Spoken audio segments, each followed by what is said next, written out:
প্রধান উপদেষ্টা ডক্টর মোহাম্মদ ইউনূস বলেছেন, আসন্ন জাতীয় নির্বাচনকে শান্তিপূর্ণ, উৎসব মুখর ও আনন্দময় পরিবেশে আয়োজন করতে সেনাবাহিনীর সহায়তা অত্যন্ত জরুরি। বুধবার দুপুরে মিরপুর সেনানিবাসে defence service command and staff কলেজের কোর্স 2025-এর গ্র্যাজুয়েশন সনদ বিতরণ অনুষ্ঠানে প্রধান অতিথির বক্তব্যে তিনি কথা বলেন। অনুষ্ঠানে বাংলাদেশ সহ বিশ্বের 24টি দেশের তরুণ সামরিক কর্মকর্তাদের হাতে সনদ তুলে দেন প্রধান উপদেষ্টা। এবছর চীন, ভারত, পাকিস্তান, তুরস্ক সহ বিভিন্ন দেশের 311 জন অফিসার প্রশিক্ষণ কোর্সে অংশ নেন।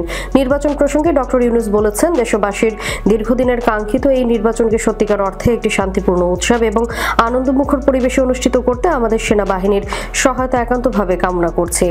তার ভাষায়, সেনাবাহিনী সঠিক সময়ে সঠিক সিদ্ধান্ত নিয়েছিল এবং এই কারণে আমি তাদের ভূমিকায় ভূয়সী প্রশংসা করি।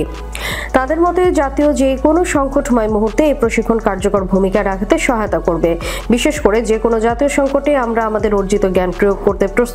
চীন থেকে অংশ নেওয়া এক অফিসার বলেছেন, বাংলাদেশের এই সামরিক প্রশিক্ষণ প্রতিষ্ঠান আন্তর্জাতিক মান বজায় রেখে চলেছে।